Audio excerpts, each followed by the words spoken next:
thank you for tuning in. This lecture, entitled Taking a Break, is kind of a timeout to summarize and reflect on the material we've covered in the first 6 lectures. The series started with a talk entitled, "Oh, What a Crying Shame." Here I made the point that Shroud of Turin research was off-kilter from the get-go. The first thing a researcher should do when initiating a research project is conduct an open-minded literary search to determine what information is available that might add scope and direction to the work plan.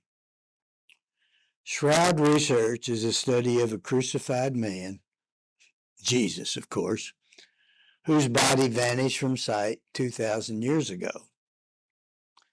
The upfront survey, had it been done, would have revealed many occurrences over the course of human history where people's bodies vanish from sight, and it takes place even in modern time. These incidents are found in the non-theistic Eastern cultures, particularly Tibetan Buddhism. Unfortunately, the search didn't happen. As a result, Shroud research lumbers along, trapped in non-debatable religious doctrine that claims that resurrection is a miracle, and a scientific method which defaults to the claim. Truth is, Jesus' resurrection was the natural way the human body is designed to gracefully exit the planet. And now, untold billions of people had died without understanding what life and death are all about. Oh, what a crying shame. There are 2 branches of science, classic and modern. Classic is concerned with macro objects, things known through the senses that can be weighed and measured in 3 dimensions. It stems from the work of Sir Isaac Newton, who died in 1727, but only after cleanly separating the spiritual from material in scientific investigations. Classic science is the dominant form of inquiry in the Shroud Project. Modern science came into its own in the 1900 to 1930 period with the work of Albert Einstein and his peers. It is avant-garde thinking with a philosophical flair. Here we learn that matter is primal energy that has taken on bulk and form, and that consciousness is primary in human experience. Modern science is needed in order to evaluate the Shroud.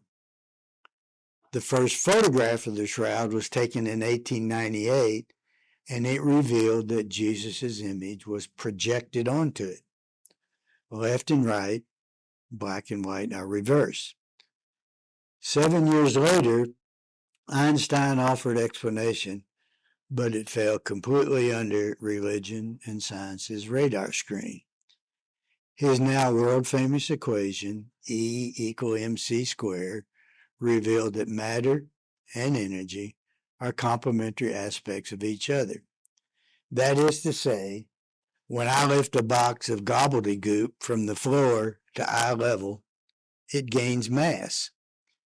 The gain is the amount of energy I expended in doing the lifting. Thus, all matter, M, is a primordial energy source, E, that is individualized into species with bulk and form. The image on the Shroud did not get there by miracle. It was caused by the return of M to the primordial energy source, E.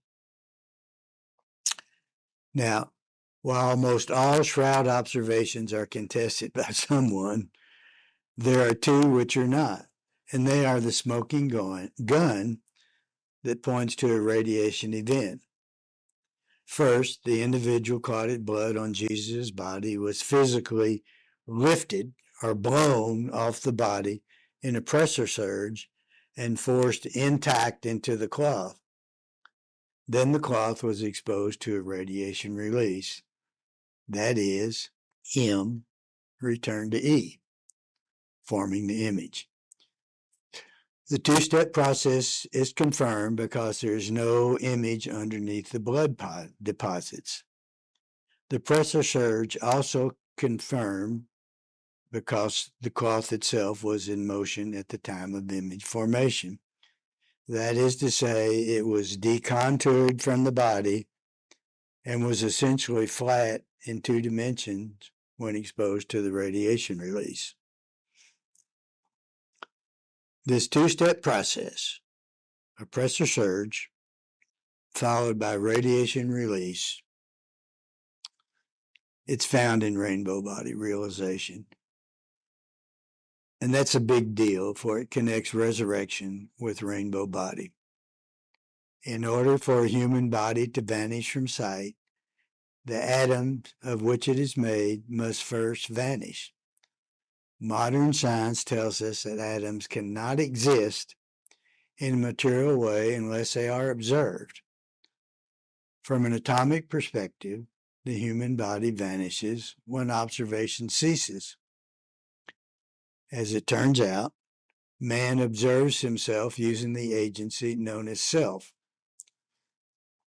The self is a phantom mind figure, a pure mental construct that makes the person think he or she is different from everyone and everything in the field of vision. This is where the Gospel of Thomas enters the Shroud story. Thomas is non-canonical, and, accordingly, it receives minimal attention in orthodoxy. The Gospel's focus is made clear from the outset. Those who understand it will never taste death. Thomas instructs us to eliminate self by finding sameness in everything else. When this happens, self is eliminated, or it no longer has anything to be different from. And, as noted, in modern science, nothing of material nature can exist unless it is observed. Self is the agency man uses for observation. Thus, elimination of self brings about cessation of observation and, accordingly, elimination of material presence. The merits of eliminating self are biblical. Recall, Adam and Eve were able to look through physical diversity and find sameness. That is, they were naked but knew no shame. But that all changed when they took a bite of the forbidden fruit and became dualistic, the mind state that Jesus advises against in Thomas. So, in summary, the Shroud of Turin as a project is somewhat of a train wreck. It's going to take time to repair it because of the sheer number of disciplines involved, the deeply held beliefs they harbor, the weight of false resurrection doctrine, and a scientific method that is overmatched for its task. History shows that it is, in fact, possible for a human body to vanish from sight. The Shroud's true message is revealed by connecting the physical, Jesus' body vanished, with Jesus' teaching in the Gospel of Thomas. This establishes Jesus as the man whose image is on the cloth. The amazing relic he left behind testifies to the power of the properly conditioned human mind to bring about biological change. The Shroud of Turin is not a religious relic. It is a world treasure that every living human being needs to know about. So, thanks for watching. I'll catch you at the next lecture. Please hit the like and subscribe button if you like what you see.